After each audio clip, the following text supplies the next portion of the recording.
Hello, I'm Esther Githu-Ewart. It's Wednesday, November 16th. This is Africa 54.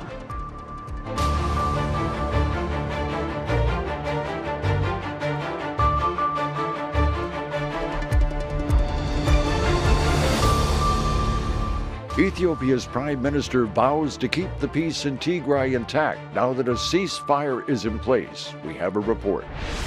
The head of the African Development Bank told the COP27 climate conference that Africa has a right to use its natural gas reserves to aid its growth. Kenyan Jack Awur is working to empower disadvantaged women in Nairobi's slums with his tech-focused Transfers initiative, as VOA's Paul Nadiho details.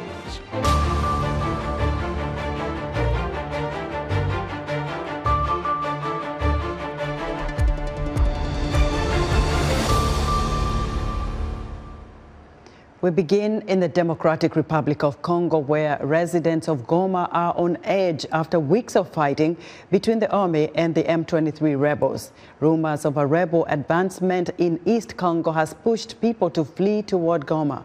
The chaos began in North Kivu province when false information spread that M23 rebels would soon reach a camp for internally displaced people. The rebels, whom Congo accuses of receiving support from neighboring Rwanda, have more than doubled the territory they hold in recent weeks. Rwanda has repeatedly denied supporting M23. Former Kenyan President Uhuru Kenyatta arrived in Goma Tuesday, where he spoke with the media after an earlier stop in Kinshasa. What I have seen with you, and you have seen the children, the mothers, the old men who are now becoming displaced in their own country. What I have to say, no matter what our differences are, even if we have our problems, let us stop this war. These children, these mothers, these old men who don't know why people are fighting, let us have mercy on them. Let us stop this war and start dialogue. The M23 rebels rose to prominence about a decade ago when its fighters seized control of Goma. The UN Food Agency says the first aid convoy since a ceasefire was agreed upon entered Ethiopia's Tigray region Wednesday. Meanwhile, Ethiopian Prime Minister Abiy Ahmed is vowing to do all he can to ensure the peace agreement remains intact between the government and Tigray. VOA's Paul Nadiho has more. Over the weekend, the Ethiopian government and representatives from Tigray agreed to facilitate immediate humanitarian access to all in need in war-ravaged Tigray and neighboring regions. Addressing Ethiopian parliamentarians, Ethiopian Prime Minister Abiy Ahmed said that the significance of signing the peace agreement was a step forward. What we saw in Tigray is that the people want peace, that they want water, that they want electricity and food, that they do not have any problem with the Amhara, Afar and Oromo brothers. If we can continue like this, I think it will be nice. Me, on my part, I want peace, to see peace. I am happy that peace is coming. I want to do all I can to make sure that this peace remains intact. The comments were his first on the truce, since he stated on November 2nd that the peace would only last if there were an agreement. The war, which has pitted Abiy's government against the Tigray People's Liberation Front, the party which dominates the region, is rooted in old grievances between the political elites of ethnically based areas, built up over decades of turmoil, violence, and regime change. Territorial disputes between regions and long periods of authoritarian rule. Under the implementation deal, the parties pledged to allow unhindered humanitarian aid into Tigray. We have suffered untold misery over the last 2 years and still continue to suffer. The commitment we are making today is with the hope that expectations that our people's suffering will come to an end, and soon. Ethiopia's northernmost region is in a severe humanitarian crisis due to a lack of food and medicine, limited access to essential services including electricity, banking and communications. International pressure for a ceasefire had been mounting since the intense fighting erupted in late August, shattering a 5-month truce that had allowed limited aid to Tigray. The conflict between the TPLF and pro-Abiy forces, which include regional militias and the Eritrean army, has caused an untold number of deaths, forced more than 2 million people from their homes, and driven hundreds of thousands to the brink of famine in Tigray. The UN-backed investigators have accused all sides of commuting abuses, but also charged that Addis Ababa had been using starvation as a weapon of war, claims denied by the Ethiopian authorities. Paul Ndiho, VOA News, Washington. The UN Climate Change Conference is ongoing in Egypt, and the outcome on how to tackle the effects of global warming is still unclear. For more on the summit, I'm joined live via Skype from Sharm el-Sheikh by Heather Murdoch, VOA Middle East correspondent. Hello, Heather. Hello. We just have a few days left, Heather, with the conference there in Egypt, and the delegates don't seem to be clear on the way forward. What are the dividing issues? There are two major issues still on the table, and they are the most important issues at this conference. The most contentious is the issue of a loss and damage fund. Developing countries and China have called for a new kind of fund for wealthy countries to pay for developing countries who are suffering from climate change disasters. And as you know, it's usually the people who are the poorest, rural people, people in South Asia and Africa, that are on the front lines of climate change. And this still has not been established. It also hasn't been quite established if they are going to keep to the goal of keeping global warming to 1.5 degrees Celsius above pre-industrial levels, or they are going to say we cannot make that goal. You know, Heather, today we saw a little bit of video clips about Brazilian President-elect Da Silva being given a rousing welcome there in Sharm el-Sheikh. What is he pledging to do to change the climate crisis? Yes, Lula, as he is known, arrived here today and spoke just a few minutes ago. He finished speaking, and this is not only his re-entrance onto the world stage.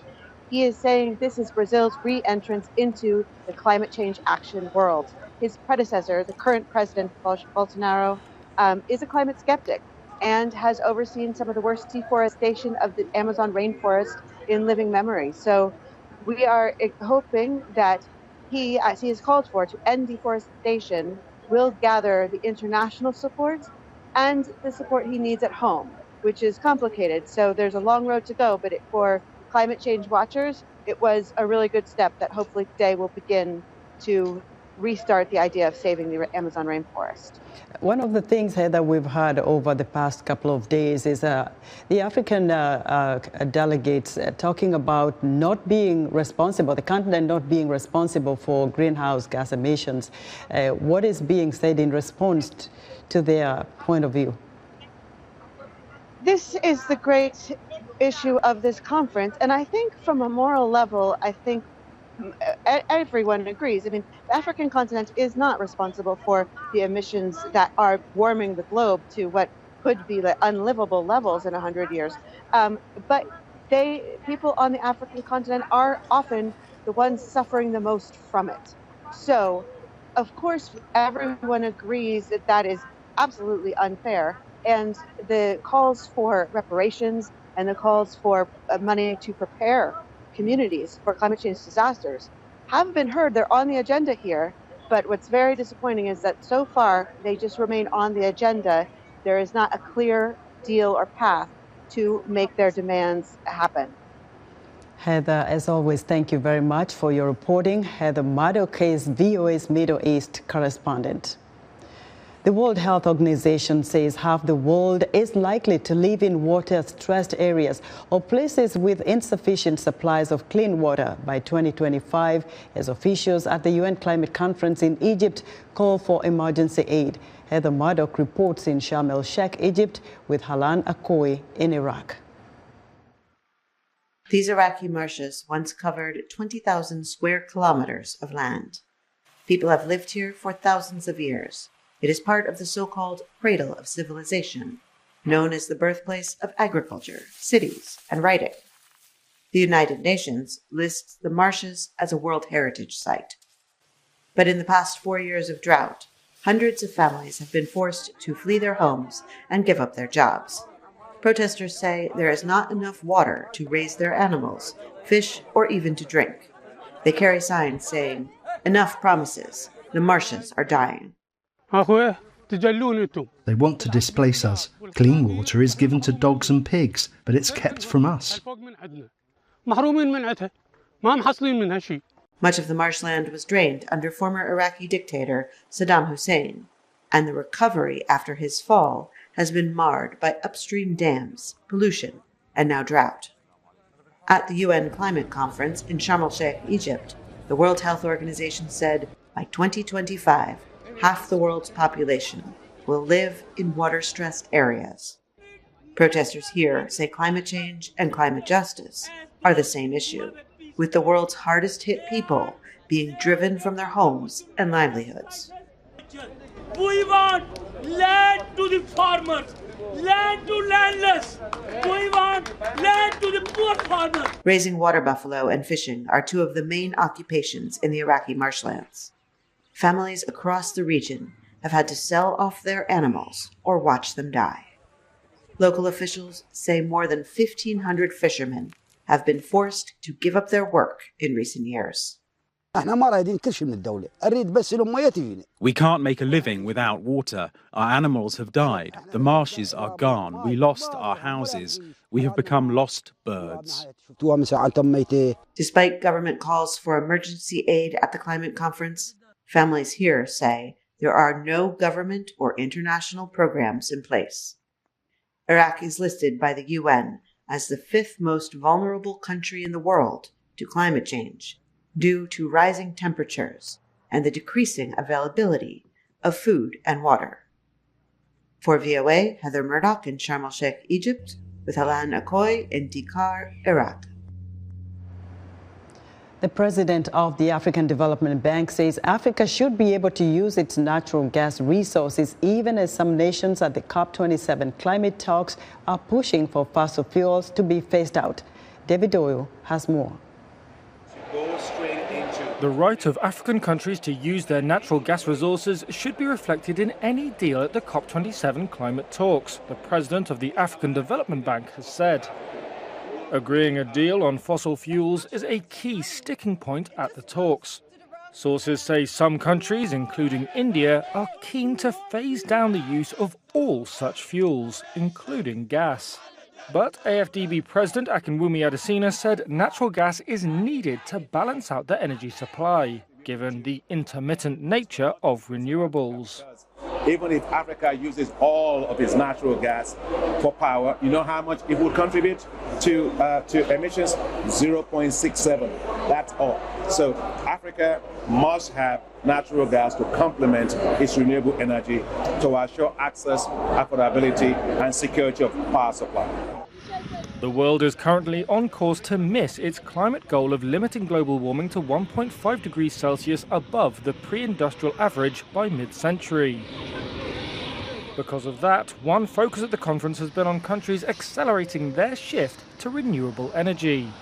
Adesina said the special nature of Africa, with the highest level of energy poverty in the world, had to be recognized.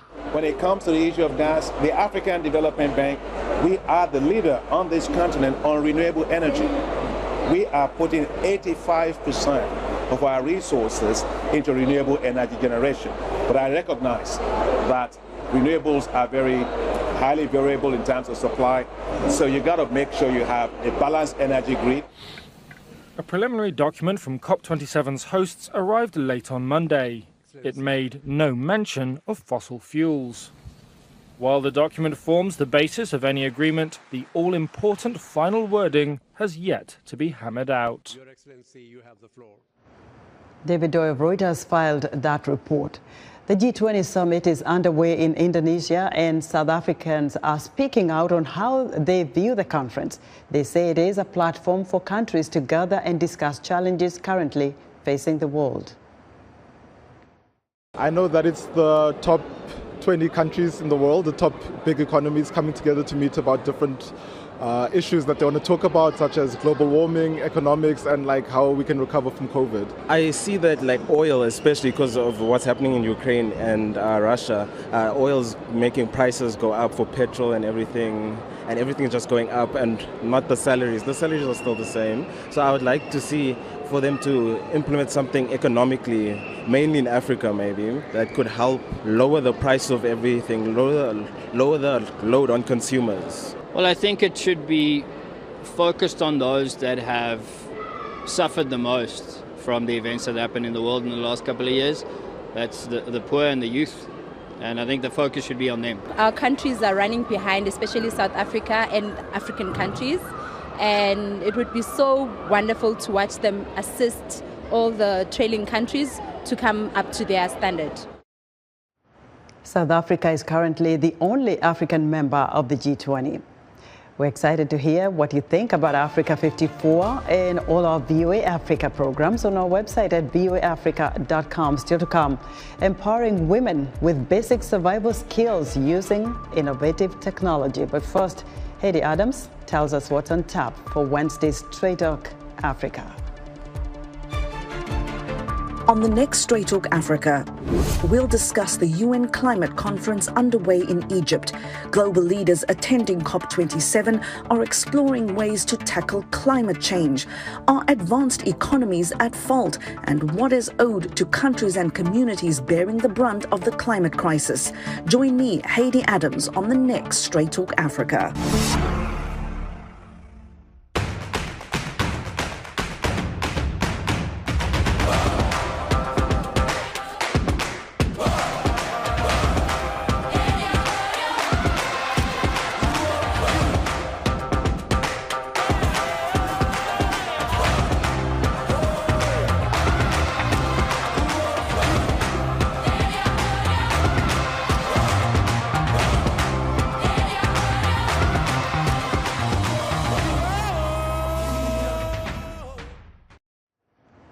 In other news, the International Rescue Committee says donors need to provide cash immediately to save lives and not wait for famine to be declared in parts of East Africa where tens of millions of people are going hungry.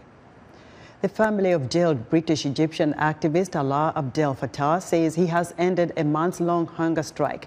Fears for his health grew amid criticism of Cairo during the ongoing COP27 climate summit.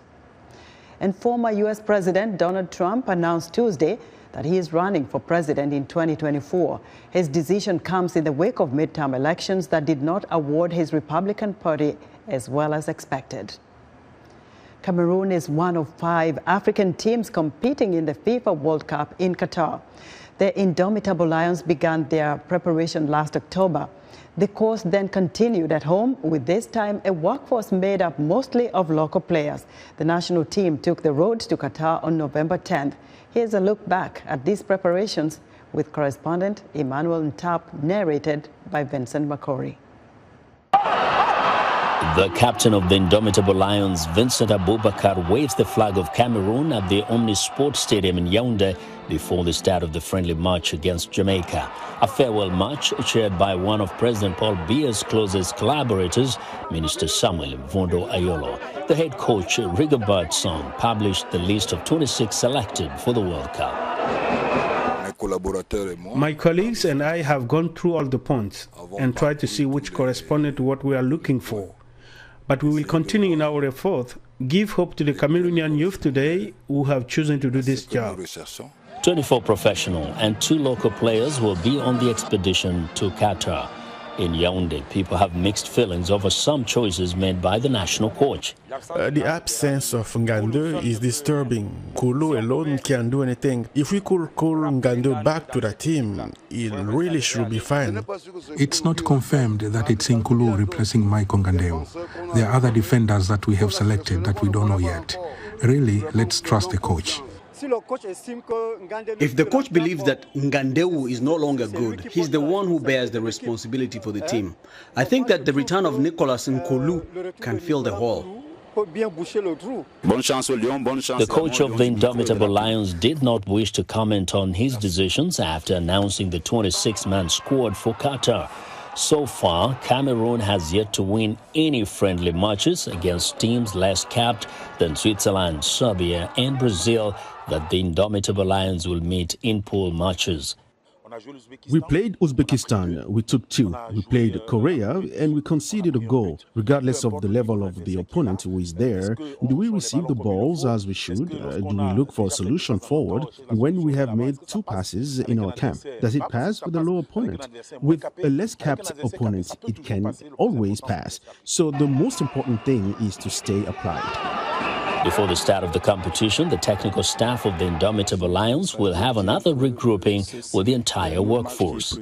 Another match is scheduled against Panama on the 18th, so we will also have time to refine and work on specific points that we saw against Korea. So there is nothing to worry about. Cameroon will participate in its 8th World Cup. The country reached the quarter-final stage in Italy in 1990. For Emmanuel Jules Ntap, I'm Vincent Makori, VOA News. It's time for a technology report, and joining us now is our tech reporter, Paul Ndiho. Hello, Paul. Hello, Esther. Inspired by the death of his loved ones and his struggles growing up in Nairobi's disadvantaged Mathare slum, Jack Owa wanted to do something for the women there. So he founded the Transformers Initiative, a youth-led organization that empowers women with basic survival skills using innovative technology. I spoke to Owal about the hopes for the initiative and the impact it has had on the women in Nairobi. Welcome to Africa 54. Thank you so much. I've heard some amazing stories about you, how you have literally transformed your life, how you are impacting so many lives in one of the biggest slums in Kenya. What is it that you've been able to do to have this huge impact? What I've done so far is creating my own story as Jack, where I come from, what made me to be who I am today. Having stayed, having brought up in a rural setup in the along the Lake Victoria, lost my mom because of HIV and AIDS, and then coming back, I went to the seminary. I wanted to become a priest. I didn't become one, and then coming back to started living in the slums, seeing what is happening in Mathare slums, and seeing the need of giving back to society in memory of my mom. I started an organization called Transformer, a philosophical meaning of transforming their lives. So that's what I do. I transform people's life from the slums of Mathare. It's remarkable how people are able to make a living in those conditions. You've lived there, you know what it's like to be part of that community. What is it that people have to do to survive? Because life is really hard out there. I went to the university, and then from the university I came back to the slum. Why do we go to the slum? Because it is a cheaper housing. 10 by 10 outsheet, and you pay maybe 2,000 will be around I would say $20 or less per month. So you go there because of your living standard. You can't get an affordable housing. So what we do, we're just hoping, we're just there because of we have no hope. You know, if nobody comes and tell you that you need to change your thinking. You have a lot of potential which can make you become whatever you want if you change your mind. So Transformer to me is just to try to transform their minds, so that they know that they have the potential and the keys of their success. How did you come up with these transformers? What's your goal? Transformer was a vehicle of transforming lives to a positive, from the people coming to slums to a positive living. Having lost my mom and sister because of HIV and AIDS. So I vowed to give now the women the best as a catalyst. I pointed out to the women, like, these are my mothers, these are my sisters. Let me give them a hope and the keys. So if they're able to support their families, maybe from this, they want to go to Mathare, they want to go to Eastleigh to wash those clothes. But the skills of tailoring, like if you look at the dress I'm making, these are dress made in Mathare by my women. These women are now able to sell these clothes. I can do marketing to different corporate. I've done housemaid uniforms. I've done school uniform, like I'm doing currently school uniforms to a client. But I want to be able to big it big. You know, I'm inviting people to come. We do a lot. We do a community resource center. Like as a software developer, I can even train them on how to make applications for young people. I want to put a bakery there. I also want to put a vocational training center. You can, so if you don't have a skill, you can come and make good tables, make good household items, and you sell them. You know, a lot of people would be like, Jack, you have a university degree. Why would you go back to the slum? What is it all about for you? Because mine is about passion, but it's not about. It's a passion and giving back in memory of this the deceased members of my family. You talked about how you are creating or building an army of young women entrepreneurs. You're giving them skills. They're becoming fashion designers. When these young women come to you, what are their concerns? These women have, like now I have a list of over 50, and I think over 50 or 70 something that have just come to me asking me that, no, Jack, we've seen you giving this training. Because I'll tell you, this training is free of charge. They don't charge. I don't charge them even a single cent to come and register. It's a free of charge. They come. I take them for a 5 to 6 months training freely. So they've said, I've never seen people even around here, even the politician cannot even have such a program. How do you do it? I want us to be able to train more. So what they're telling me is they want to be independent. They want to be able to feed their family. They want to be able to get money for them to be able to take their children in schools. Majority of them are ladies who drop out of school because of early pregnancies. Early children, they have given birth at the age of 12, 13, 14. So they have no hope. They don't have skills. They don't have a class 8 certificate. But this is now an inborn skill I'm trying to reawaken it, so that their goals and aspirations can be met. It's a pleasure talking to you. Thank you so much. It was a pleasure talking to you and giving this platform. I look forward for a more engagement. And also, if you have time, kindly come and join us in the Dar es Salaam and see what we do. Jack Owao, founder of Transformers Initiative, a Nairobi-based led initiative. Back to you, Esther. Thank you very much, Paul. Great story there. Be sure to join Paul every Wednesday for another tech segment right here on Africa 54. And that's our show for today. We invite you to watch Africa 54 on our website at voaafrica.com. From all of us here in Washington, thank you for watching.